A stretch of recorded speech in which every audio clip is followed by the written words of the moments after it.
Hi, and welcome to Something to Talk About. I'm Linda McNamee, and for the next hour, we're going to learn all about music education. Why is it important, and what is it all about? But before we begin, I would like to invite you, if you have a question for our wonderful guests, whom you will meet momentarily, you can give us a call this evening at 781-270-9199. I always forget that number because I never call because I'm here. If you have a question or suggestion for a future topic, you can always email me at talk@bcattv.org.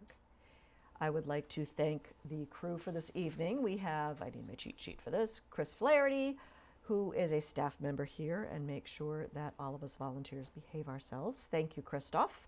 We have Marie Belanger, Stephanie Floridas, Liz Gillespie, Jolie Atwood, and Colleen Moore.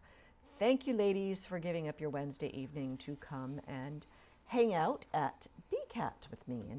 And last but definitely not least, I would like to thank my husband, Paul, for staying home for Daddy Date Night.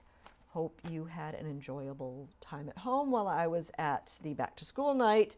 And tell Gwyneth I really liked her self-portrait. It was very good. Now, I would like to introduce my wonderful guests for this evening, now that all the administrative stuff's out of the way. We have John Middleton-Cox, who is the director of the Burlington Public School Music Department, so all levels, and Andrew Mullen, also fondly known as Andy, who is the district music curriculum coach. I want to find out more about the whole district thing, but not right now. Thank you, gentlemen, for coming on. Thank you for having us. Enlightening me about the music program. I got a letter today saying that my daughter can now learn recorder and violin at school. So I'm very excited, I think. So anyway, thank you for coming. And to begin, you guys get to fight over who goes first, but can you tell me a little bit about yourselves, where you grew up, how you came to the Burlington area, and why you decided to get involved in music education? Yeah, that's which will my probably take whole up the life whole story, right? No, I'm originally from northern New York, and I grew up playing in the band. I played tuba and singing in the chorus in school, and also being in the musicals at my school. We started our first musical, and it was my sophomore year was Annie, and I played Daddy Warbucks, and from then on I was hooked. Did they make you shave your head? No, I wore the bald cap okay. with the spirit gum glued to my head. Ooh, so yeah, I've done the spirit gum thing before. Not pleasant. No. So anyway, I was hooked both as a performer, but also I liked being in the classroom. I would accompany the chorus. When I was a senior, if my teacher was absent, I would lead the class and run the rehearsal. They would have an adult substitute in there, but they would let me kind of lead. So I got the bug to run the class, and it was very exciting, the opportunity and the idea of conducting and leading a class and teaching. But I really also love teaching. I started teaching at the age of 11 when I was teaching swimming lessons. Wow. We had a swimming lessons program, and after I got through the levels, I was invited to come back and teach the younger ones. So anyway, some people say they got into education because they had a really great teacher that inspired them, and some people say they got into teaching because they had a teacher that wasn't so great and they thought they could do it better. And for me, I kind of had both, and I saw both ends of that spectrum. So I was really excited about becoming an educator. Well, you know what to do and what not to do. What so. Works and what doesn't. Exactly. So anyway, fast forwarding through my life story, I came to Burlington in 2000. Okay. I started teaching in 95 in New York State, and then I moved to the Boston area. My first job in Massachusetts was teaching in Haverhill. I started a music program at the Whittier Technical Regional High School, and started a chorus, started a musical there, and a performing arts class. Built it from scratch? Exactly. Wow. Yeah, the administration said, "Well, what do you need to buy?" I said, "Well, I need a keyboard lab. What do you need? I want a classroom full of guitars. So it was a great supportive environment. But I quickly kind of hit the ceiling there. I was building and adding and developing, and the kids were loving it. And but they were like, it's a technical high school, and it's not Broadway, and so it was like, okay, it's not. No, so I was definitely kind of feeling the need to kind of look around, and Okay. I saw a job opening in Burlington High School for high school chorus director. So I started here in 2000, working with Steve Correa, after Nancy Ferretti retired, so I replaced her, and then Steve Correa was the head of the department. He moved on to Bill Ricca, and that opened up the head of the department position, the music Wow. coordinator at the Okay. time. So I applied for that. And so I became the head of the department in 2004, but still teaching. And then about 5 years ago, I became the performing arts director full-time Okay. and gave up the teaching part of it. Okay. But, And that's for all grades? yep, 6 buildings, K to 12. Wow. There's 16 staff members that I oversee and I supervise, as well as the operating budget. Do you and, miss teaching at all? Or do you still... I get my fix because I still direct the musicals. Oh. And I also run the stage crew club, so I still have, I still work with kids and students, and Cool. I have, and I still accompany the chorus too when I can, so not much has changed there since my early days in school. So, Excellent. yeah. Andy, your turn. Oh boy, where do I begin? It's not quite the saga that Sorry. that John's Every is. story is important, and everybody has a good story to tell. They certainly do. I took a little bit more of a circuitous route towards the. That's an SAT word. Thank you. I've been studying. Took a little bit more of a circuitous route to the music education profession. I started off actually as an English teacher for the first 10 years of my career. I was an English teacher both in upstate New York. I taught high school English and drama, and then I moved to New York City to follow my dream of becoming a singer-songwriter. And so I was a English teacher by day and a singer-songwriter by night. And after just So what'd you do in your spare time? No. exactly, and then after 10 years of just grading way too many 5-paragraph essays, I was like, what am I doing? I love music and I love teaching. I don't really love teaching English, so why not, just become a music teacher? Cool. So I took a couple of tests. I took a couple of classes because I had a number of classes in my undergrad music classes, and then boom, stockpile a couple more master's degrees, and and here I am. Excellent. Yeah. So the title on the music education website said you're a district music curriculum coach. What's the district? Is it just Burlington? Is it like Eastern Mass? Is it Just Burlington, yes. Just Burlington, Just okay. Burlington, grades 1 through 12. Okay.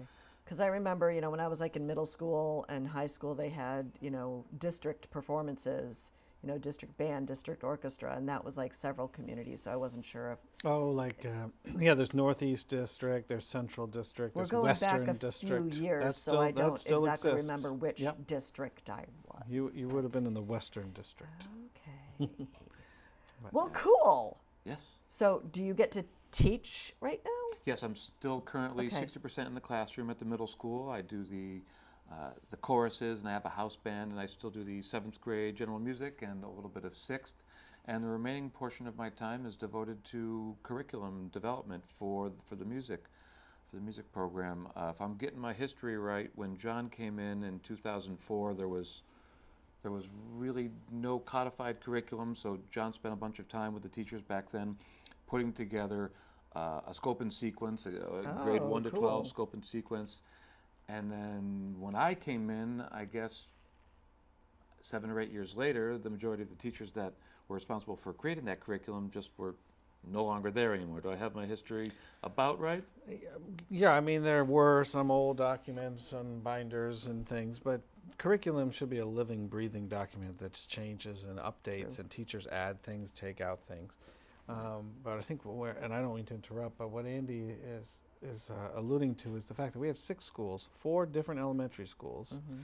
and we have 8 classroom music teachers in those 4 schools. And they were all teaching their own way and their own songs, and there was no unity, there was no real coherency. Okay. I mean, there was some, and now when they got to the middle school, to Mr. Mullen's middle school classes at general music, one group of kids maybe came from Pine Glen were counting rhythms by going T-T-ta.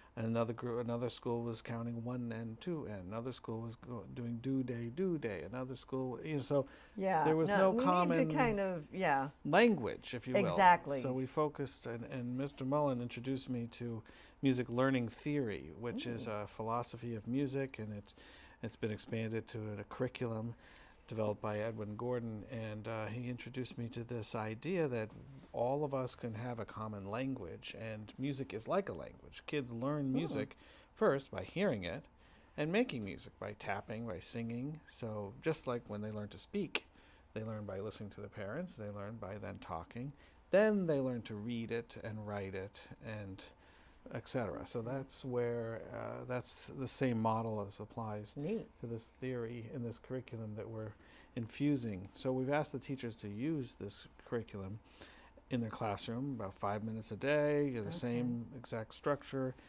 And last year was our first year, so I can. Okay, so it's a fairly new approach. And so that's why we brought in Andrew with the support of Dr. Conti and the school committee.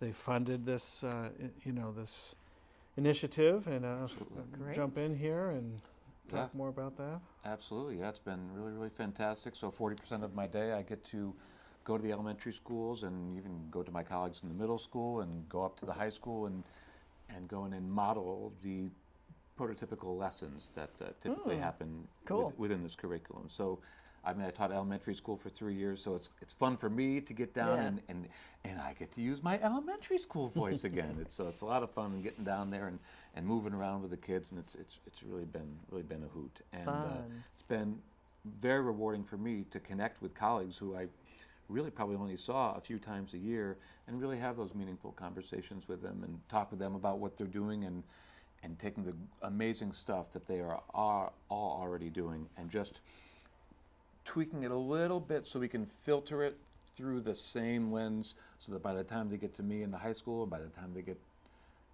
out into the world, they're all kind of speaking the same, as John said, the same language.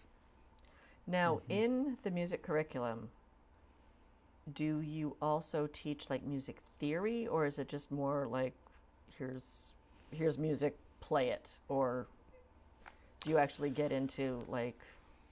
Are you talking about within the confines of this specific curriculum? Either that or just in the school system in general. Oh, they have lots of opportunities to take music theory at the high school, of course. I think there's 3 levels of music theory now. Well, we just revised it this year. Now we have for the first time an AP theory course is being offered. Well, the first time in 20 years or more, but and there's also Theory 1 for introduction level, and that's where kids are learning more like how to put notes together in chords and melodies and harmony, and they're analyzing and composing and at a higher level. Elementary schools, of course, where they do units where they are composing a simpler melody or improvising on instruments and singing like that. But as far as the philosophy, if you want to jump in here, Mr. Gordon, you can go ahead. Oh, sure. So the basics of this curriculum is a concept that's called audiation. Audiation is to music as thought is to language. So we can, John said earlier that learning music is a lot like learning a language. Well, in language we have thoughts, and in music we have thoughts. If I sing a simple melody like ba-da-dum bum bum ba-da-dum bum bum ba-da-dum bum bum bum, John would know that it would end on bum because he's musically thinking, and that's the kind of thing that we're trying to inculcate. There's another SAT word. Inculcate into our students. That Former English teacher. There's going to be a quiz at the end of, Yeah, the glossary. So they can think musically the same way that they can in language. So what we're doing is we're giving them a vocabulary of musical words that are going to be common across the elementary schools and across the middle school and across the high school, so that they all know these musical words, so that they can use the words and they can read and write familiar words. When we're teaching people to write and to read, we don't teach them to read hippopotamus first if they never even heard the word hippopotamus. Exactly. And they've never seen a hippopotamus. Absolutely. Or even a picture of it. But and to answer your question a little further, the music learning theory believes that music theory should be one of the last things that's taught in the language sequence. In the same way you would in English class, you're speaking, then you study how to read and write, and then phonetics, and then you can get into how to write a 5-paragraph essay and how to do that kind of more higher level thinking, analyzing. And because that's always where, my background, the theory just kind of disappears and falls apart. Yeah, there's some debate about, the same thing with the Suzuki method and the strings. They teach more by rote in the beginning, and then they introduce notes later, the written music. So there's some people that disagree, and there's that debate going on.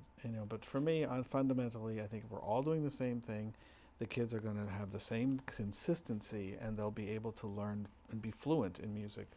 And music learning theory introduces notes in probably, second grade, third grade, we start building on to from there. Absolutely. Cool. So it's not like we wait till high school before they ever see a quarter note or anything like that. No.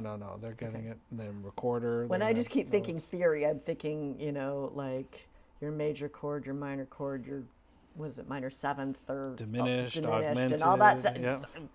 Well, It might as well be a foreign language to me, So. Yeah. Absolutely. Well, but that's one of the things that we do in music learning theory is we give students labels. They don't necessarily need music theory, but working on their oral labels. I hear something that's in major tonality. I hear something that's in minor tonality. So really, really working on their oral skills at a very, very early age.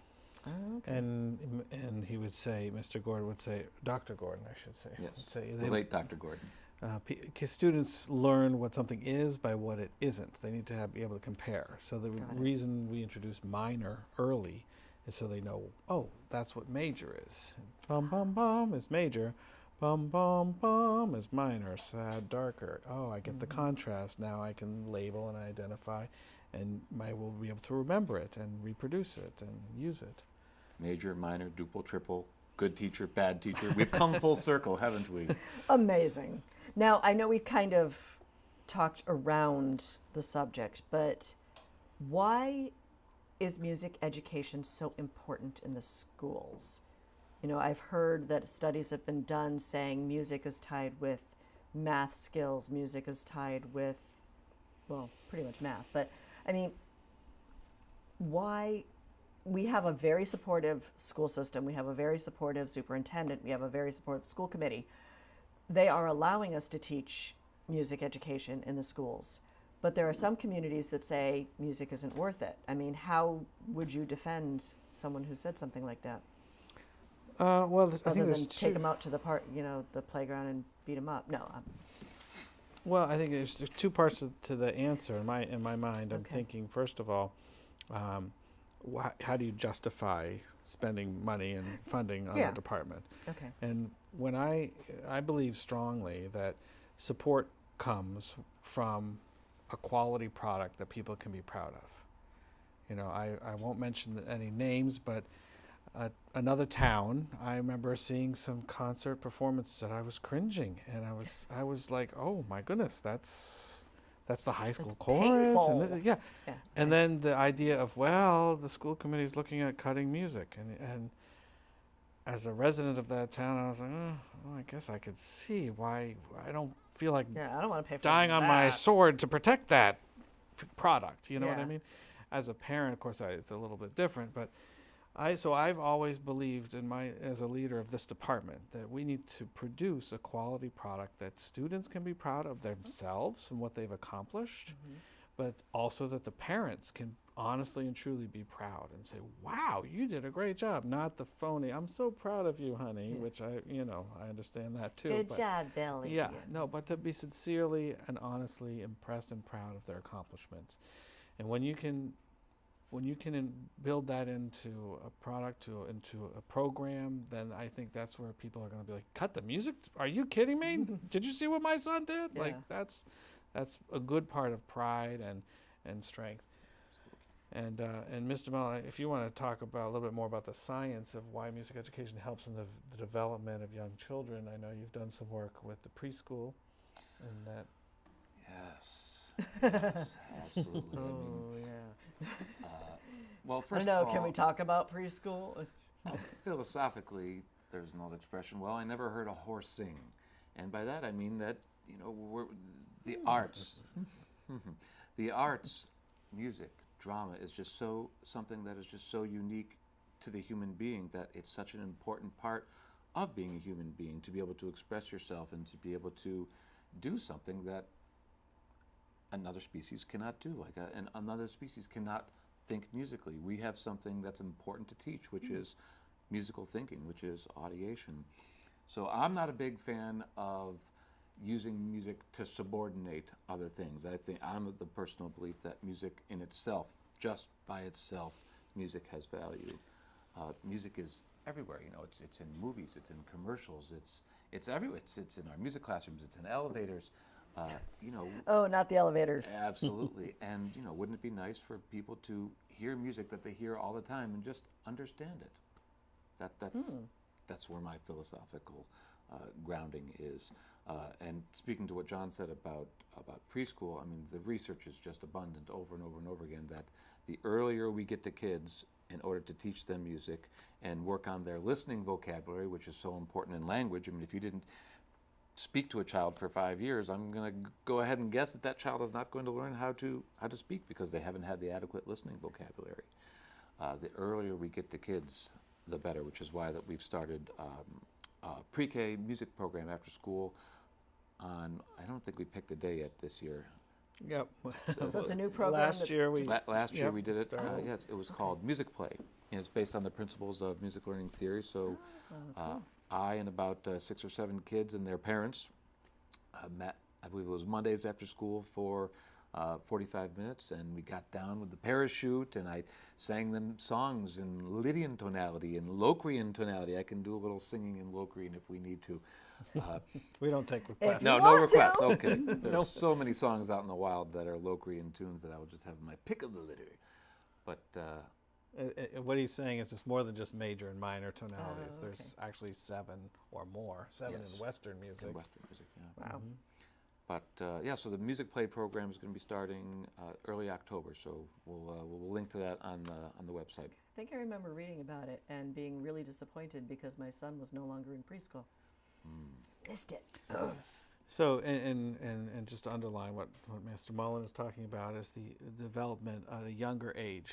That's when the brain is more open to understanding and new things and bridging. And any language teacher would tell you, foreign language teachers or English language teachers would tell you, that's when the brain is more open to learning and growing.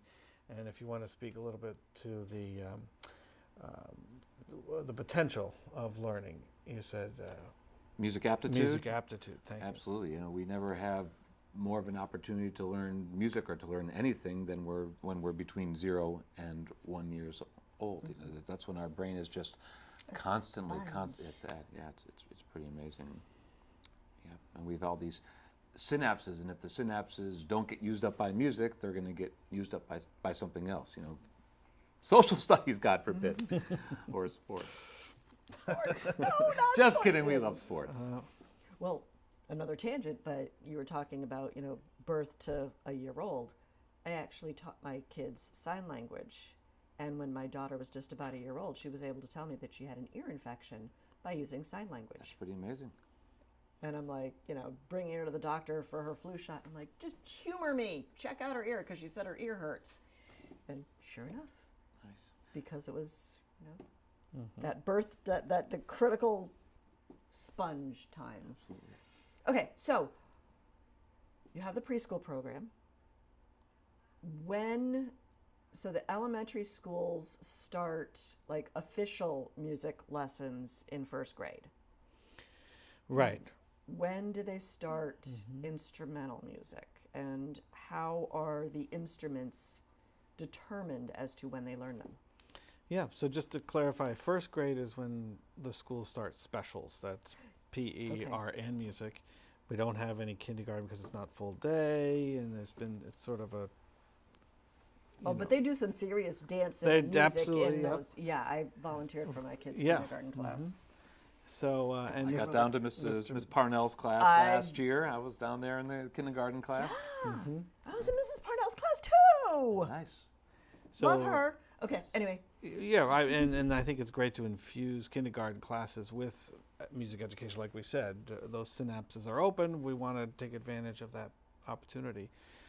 But to answer your question about instrumental lessons, so general music classes start in first grade. They meet twice a week for 45 minutes, and that goes all the way up till grade 5 in the elementary school. Then in sixth grade, they meet general music classes once a week for 50 minutes.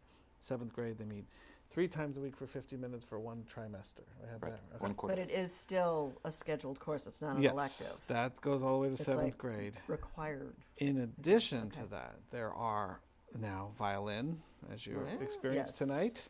There's a violin opportunity at third grade. At fourth grade, they can then stay with violin or switch to viola, cello, or change to a band instrument, trumpet, clarinet, flute, in saxophone. Fourth grade? That's in fourth grade, yep. Okay. And then in fifth grade, then we also add in percussion. So if they wanted to take up a percussion Got it. instrument. And then that continues all the way up to 12th grade. And there's a program we started about 7 or 8 years ago called the All-Town Band Concert. And a number What's of your that? I'm sure a number of your viewers are familiar with that because Yeah, but I'm not. Tell me Over more. a Tell me more. over 1,000 people gather together every year in March in the wooden gym at the high school. And there's about 400 students, grades 4 to 12. All the band students in the entire town are assembled. I have to rent chairs and hired police details, and the custodians do a wonderful job of bringing all the music stands we need and a lot of logistics. Yeah, and so then you have all 4 schools, 4th grade bands members will play together. So the Pine Glen, the Francis Wyman, the Fox Hill, and Memorial, thank you, all play together. Then the 5th grade band comes and plays a couple of songs together. Then the concert band at the middle school, symphonic band at the middle school. Then we go up to the high school, the symphonic band and the wind ensemble all play. And then at the very end, it gives me goosebumps, every kid plays together the Ode to Joy, the theme from Beethoven's Ninth Symphony. And the whole room, you can just feel, not only feel the vibrations of the sound, but just feel the pride and the emotion for the parents. Get you right here. Yeah. So it's a special night. And this year I'm excited to announce that we are going to be starting an all-town chorus concert. Ooh. Also going to be in the wooden gym. And Now, what is that? Still 4th grade or? we're gonna. I think we're gonna for this year. We're gonna start at 5th grade. Okay. Because every kid is required. It's part Well, of. yeah, that's what I was choruses. like. What year are you gonna start? Yeah, with that one? elementary chorus starts in 4th grade in Burlington, and 4th and 5th grade it's part of the general music class. So if you Okay. do the math, you're talking about roughly 300 5th graders, and you add in middle school chorus of about 70, high school chorus about 30. So now we're talking 400 students singing and performing. Then you have the parents. And y'all fit in the gym? 800. Yeah. Wow. Well, we haven't done it yet. We shall see. It'll be a little tight, but it's going to be great. Yeah, so there's the. Well, you don't need music stands because they can hold their Right. own music, That's right. theoretically. Well, our plan is to use the home bleachers for the audience, and then on the visitor side will be where all the performers will stand. And so you'll have 400 singers on the visitor side, Wow. and the piano, keyboards, and directors down on the basketball court there. And then the other side is where the audience will be. So that's our plan. And we're going to be putting together an all-town string concert. Well, wait, there's more. Okay. So as you found out tonight, we offer strings in Burlington, and this is our 5th year. It's a new program that we started 5 years ago as a pilot program at Pine Glen and Memorial, 3rd graders. And now all 4 elementary schools we've expanded to, and the kids in 3rd grade are now entering 7th grade. So yes, so we're excited. We now have a middle school string teacher and an elementary string teacher, and you talked about future. Yeah, I was really surprised though because I kind of envisioned string instruments as being really hard to play. Well, they are. As someone who Why tried to not learn start with something easier? I mean, yeah, I know they all start with recorder too, but you know, I remember the first instrument that was available to learn was flute when I was growing up. Well, the recorder is 3rd grade. Everybody takes recorder in class. And of course, the mallet instruments and the Orff instruments would be a basic beginning keyboard because you can remove a Right. lot of the bars. So that's The Franks and Beans, the Fs and Bs, right? Yeah. Everything's pentatonic.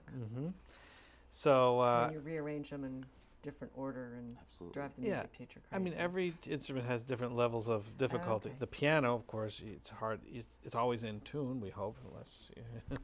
But it's. Unless you're my piano.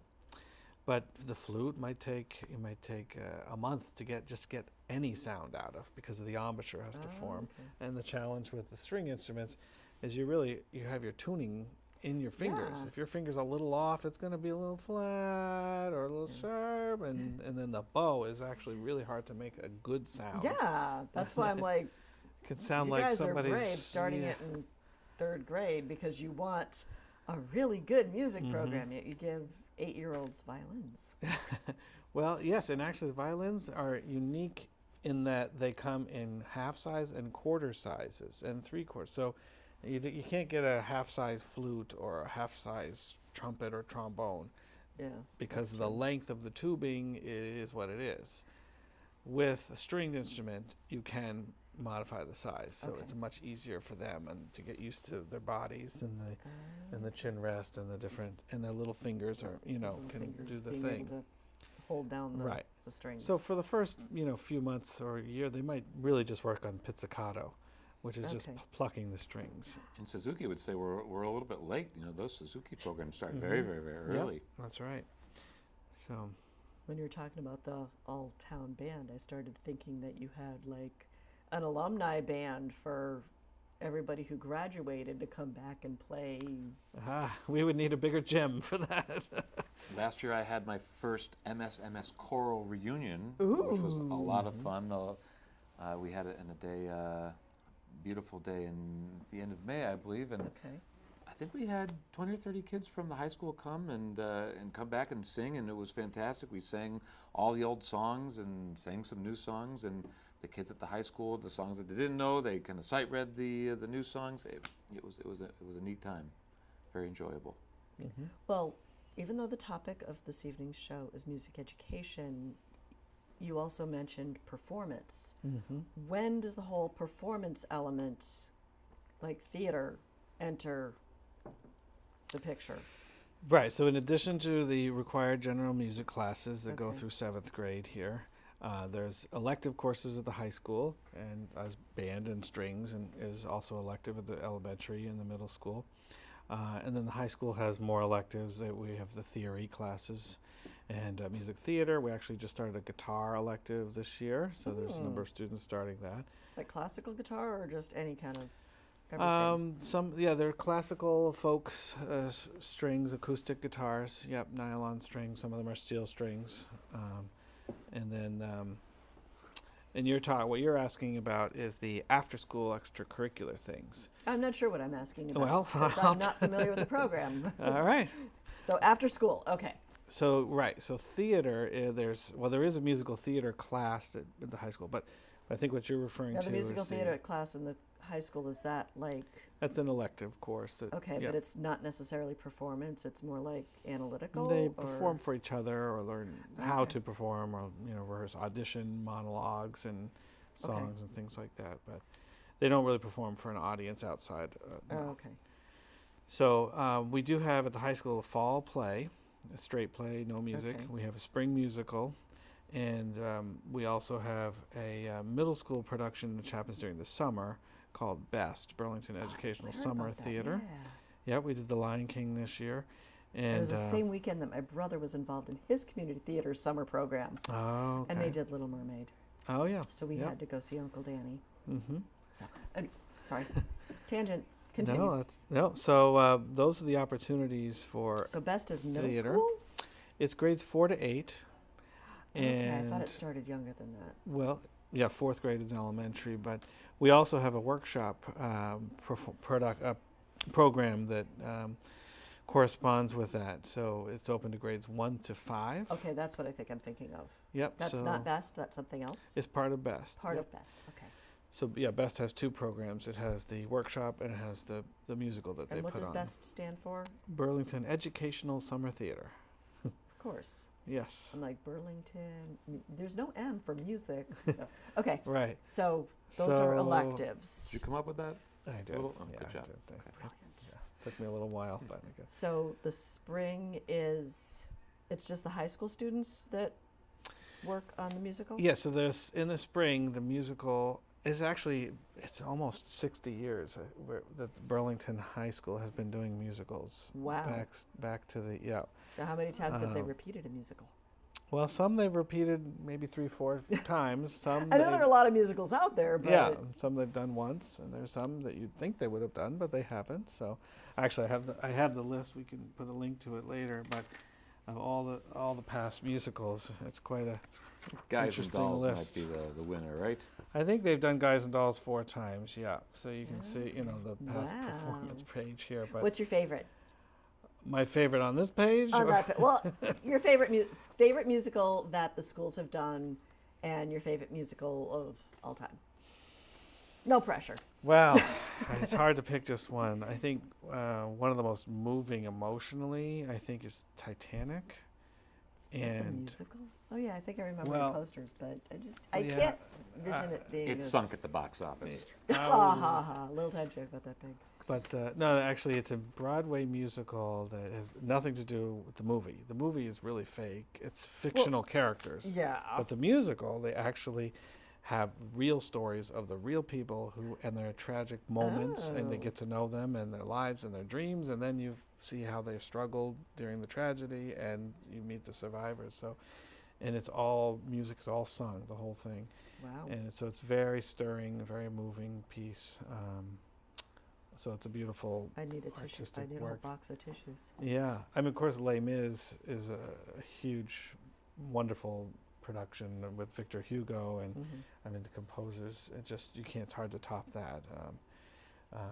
We did it here in 2007, I think it was. Yeah, 2007, and you have to have really talented male and female star power kids that Wow. can pull off that caliber of music. So that's an incredible Is show. it Mary Poppins 2 years ago? Yep, Mary Poppins 2 years ago, and Peter Pan was last year, and we're getting close to nailing down what we're going to do this year.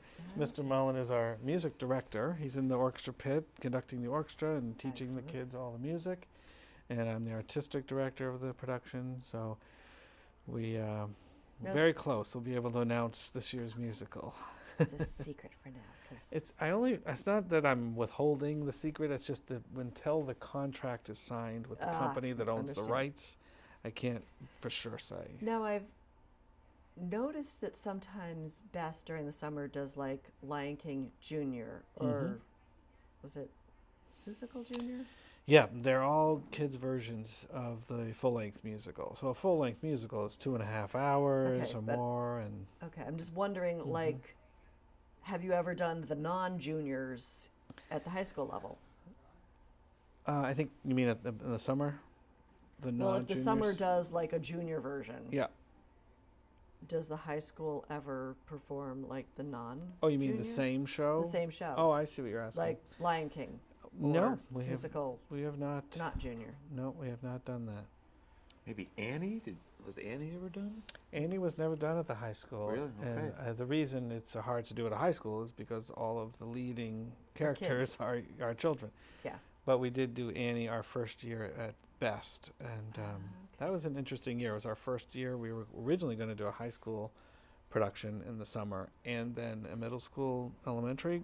Okay. But we only had 10 high school kids, and it wasn't quite enough. Yeah, it's not quite. Who were willing to, because it's tuition based. Okay. And they all want to go out and get a job, and they don't want to pay tuition. Yeah. And their parents are like, nah, you pay for it yourself at that age. But we wound up taking the 10 high school kids and making them the leads in Annie, the adult roles. Miss Hannigan, and okay. Warbucks and Lily and Rooster, and then all the younger kids were the orphans, and then the townspeople and the Got servants, it. and the so that was how we launched it, and then Okay. yeah, so. But I have thought about that. Well, let's see, if we did Beauty and the Beast in the high school, we could do Beauty and the Beast Junior in the summer. Same kind of costumes, Well, same it would kind save of him from sets. having to learn a new score. Well, unfortunately, I don't get to do the program over the summer. I have a number of okay. family commitments that preclude me from doing it. And you fiddle a lot. I do fiddle a lot over the summer. Yes. He's quite a fiddler for the... So we talked about fiddling before we started. We So you did, yes. fiddle. I did. What's the difference between fiddle and violin? 3 teeth? My apologies. I'm sorry. I just get asked that question a lot. Yes. So it's the exact same instrument. It's just the manner in which you play it that's a little bit different. Okay. Sometimes with a fiddle, they'll tune the instrument to Okay. just to a tuning that's a little bit easier to play. Okay. And isn't there a different length bow? No, sometimes they choke up on the bow. Oh, Okay. okay. You know, the rest of that bow is kind of lost on a lot of It's not fiddlers. That's important. not that's the frog, they call it. Right, the frog. So All right. they Not choke up important. a lot. But yeah, same instrument. So I would, after 10 years of playing the instrument, I still wouldn't call myself a violinist, but I would definitely call myself a fiddler. Yeah, I've Did you ever think about crossing over to the other side? yeah, sure, I've thought about it. Thought about just, it. You know, I just have so many instruments that I play poorly that it would be hard to really make that commitment. I also play the guitar and the piano and the banjo, and it's probably about it. Bass. A little bass, yeah. I mean, I'm a jack of all. master of none. Accordion, yeah. But yeah, so Bass players are cool though. They just kind of sit there and mhm. look around and they play the bass line. Pretty cool. So now, as a music teacher for both of you, is it a requirement to basically be capable of playing every instrument? Not every Poorly or instrument. not poorly, you know. I mean, someone like the middle school band teacher. I mean, she probably plays. She's got a couple of main instruments, and she probably knows how to play the rest of them. You just have to have a working knowledge. Okay. Yeah, most music education programs to become a music teacher, if you're in the band track or the chorus track or the string track, you know, you have to take a certain number of classes of the brass instruments, the woodwind instruments, the stringed Okay. instruments. Doesn't mean you're a master, but you should be able to A be. working knowledge Yeah, of. exactly. No, Okay. there are most people do specialize in one instrument. Maybe they have a secondary instrument, but yeah. Yeah, so I teach piano in the 6th grade, and I'm a pretty decent piano player. And I teach guitar in the 7th grade. I have a couple of former 7th grade students that are in the control room right now, and I'm sure that they would. Yeah, we hear him back there. Okay, go eat some more cookies, girls. I'm sure they would say, "Yeah, Mr. Mullen, yeah, he was a fine guitar player. Yeah, he He's was fine." I'm sure awesome. they wouldn't, you know, be talking about my riffs for days, but you know, He and I get by. Hendrix, Yeah. they're Slasher, awesome. yeah. So we've talked a little bit. Oh, sorry. Did you have anything else to add? No, that was a good segment. Oh, okay. We talked earlier about how you get a lot of support from the schools and the school committee. What kind of support do you get from the parents? Because my mom taught elementary school music for a long time, and she used to get from some of the parents, well, you're not a real subject anyway. How do you fail music? I mean, do you get support from the parents, or do you get the attitude where, oh, it's just one of those extracurricular specials? Well, being down in the trenches, I mean, I get lots and lots of support from parents. I mean, typically the parents that are going to have any contact with me are probably the chorus parents, who, for some reason, already do love music, and they do really, really understand the value of music and music education. So 97.8% of the time when I'm getting an email from a parent, it's just with a legitimate question or they need some clarification. I never get any kind of an email that's disparaging of the program or disparaging of music education. And at the high school level, and I can speak about the Music Booster program, which is... You're leading in my next question. That's perfect. Yeah, we are, blessed and to have such very dedicated and hardworking parents that give countless hours above and beyond to support the programs at the high school, raising money and doing, concerts, the gala concert and silent auction they do every November, and a lot of outreach. And so, and of course, at the musical theater program, we rely on parent volunteers for help. And there's a gentleman, John Porter, who's actually, I think, on the board now of BCAT. Yes, he is. And he has donated hundreds of hours in the last few years in his technical knowledge of audiovisual systems in the high school in the elementary program as well. Mhm. All 4 elementary schools just got a brand new audiovisual system in their cafetoriums. I heard about or that. auditorium new at one. Francis Wyman, yep. And that's in large part due to Mr. Porter because he was instrumental in helping come up with Instrumental the music, I get it. Sorry. with the specifications, what kind of Okay. a projector would work here, it's bright enough, and the distance, and all the technical aspects of 'Cause it. that stuff doesn't come cheap. No, and So what are some of the fundraisers that the boosters do? I mean, yes, they do the silent auction and the gala, but do they, yeah, well, the music sell popcorn at boosters, football games or something? Or I don't know. that's the athletic boosters. Oh, that's the athletic Yep. boosters. So Okay. we're not allowed to sell food. That's their territory. Oh, okay. But Learn something new every day. believe it or not, the gala concert and silent auction took a lot of the pressure off of the other fundraisers. That's a big seller. Okay. That brings in over $5,000 every year. Excellent. Sometimes 7,000. The other big one that's sort of an anchor is their mattress fundraiser that they do at the end of March or it'll be in April. And then the high school cafeteria, they turn it into a mattress showroom, and they have a company they work with that does Okay. this at Yeah, the all first these. couple of times I saw the signs, I'm like, selling mattresses? Right, you scratch your head a little bit. What? Yeah. So that actually works? Yeah, there's actually a company, a national company that goes around to schools and works with booster programs, athletic or music, and they save on overhead because they don't have to have a Showroom. but they get all the name brand mattresses you want, and then they give a big, percentage back to the Cool. music boosters. And again, with that one, they're raising 5,000 plus every year, Wow. and so they don't have to constantly be nagging parents for Yankee Candle or magazine drives or buy candy bars and all those. Here, buy a box of M&Ms. Yeah, I mean those are fun too, and they would, Yeah. car washes they love to do if they can when there's not a drought and things like that. But Yeah. so yeah, I'm just thinking of the car wash because our former babysitter was in the band, and she's the one that kind of brought me back into music education. And the band goes to the high school band goes to Disney World every 3 years, so they were doing a fundraiser car wash. Yep. So I went and got my car wash, yep. and I think they deserved extra money because my children decided to get out of the car and help. Oh, so they were babysitting They were like and 4 washing and 6 at cars. the time, and they're washing the car. I'm like, Yep. So these fundraisers, do they help the entire performing arts, or is it strictly just the music and then the community theater, or not the community theater, the theater gets their own fundraisers? No, the or- Music Boosters actually is exclusive to the high school, and Okay. it's really for chorus and band kids. Oh, okay. They don't really fund the musicals at Okay. all.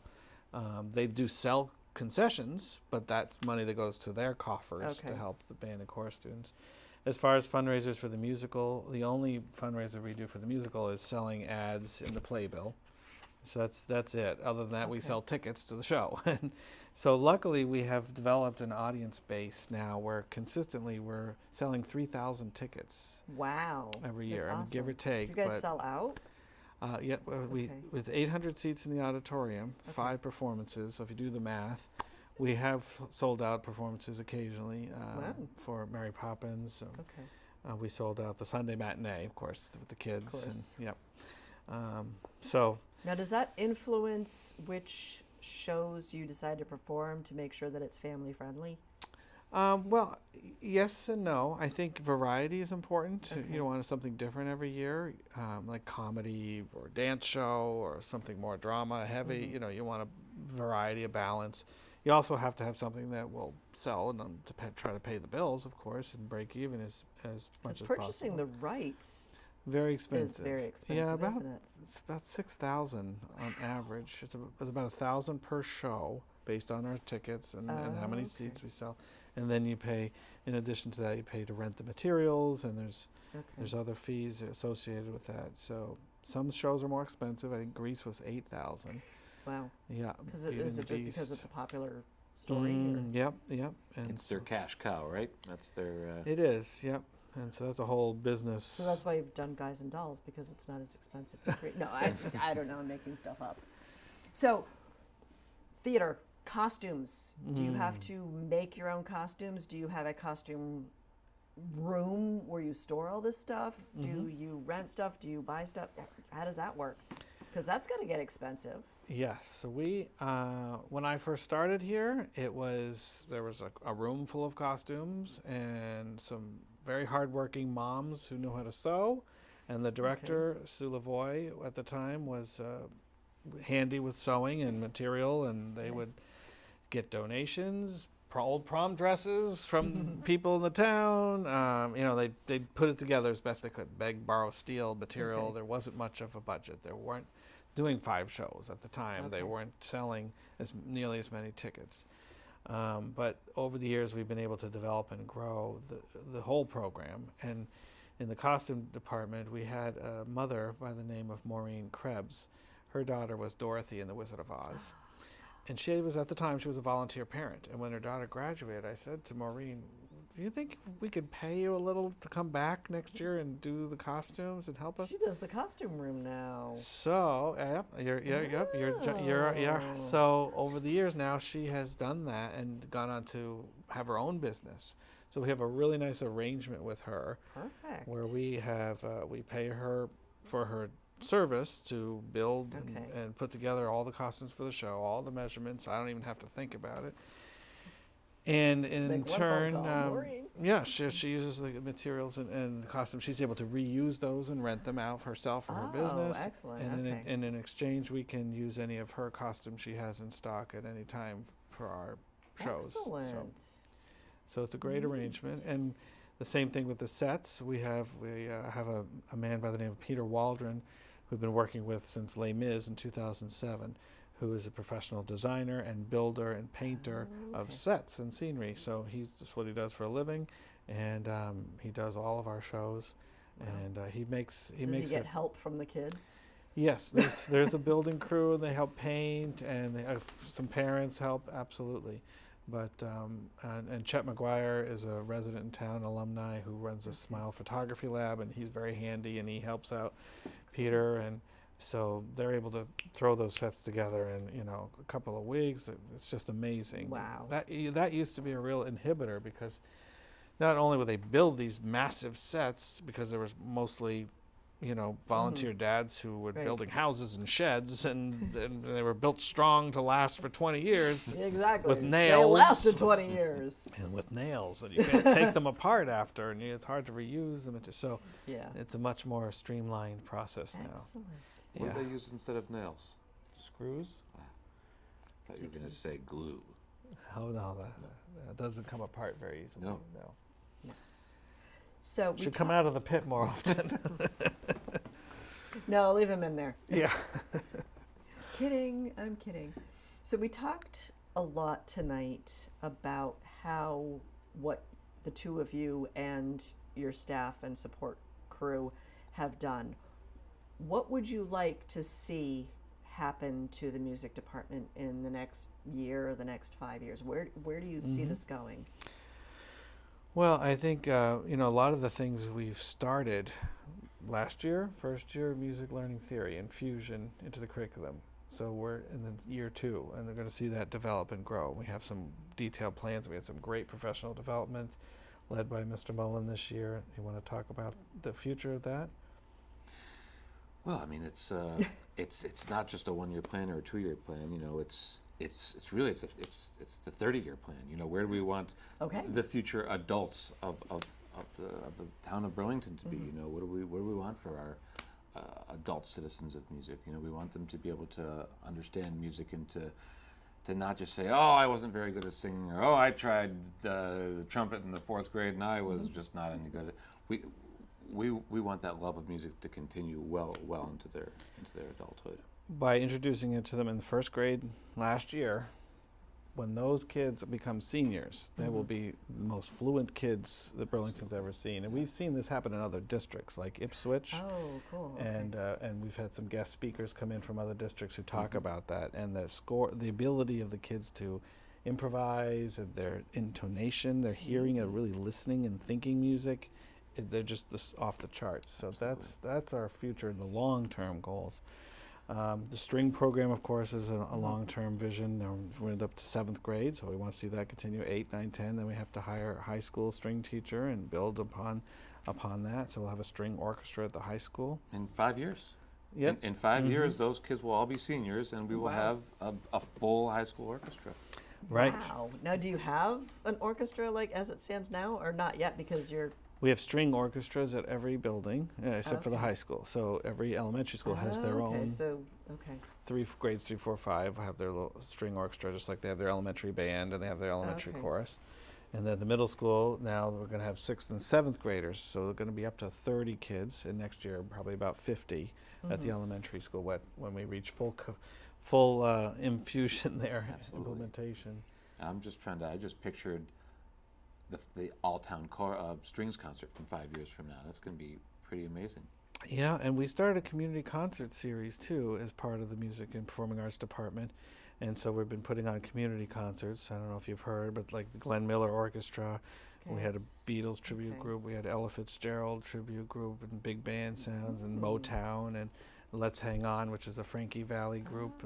They're coming back again this year. So that's been a great way for people in the community to come in and see professional level performances and here right here in Now, Burlington. are those fundraisers, or is that just like an outreach? Those, it's an Oh, outreach. Sorry, maybe I should. No, sometimes it's a fund loser actually because we try to keep the ticket costs low, Okay.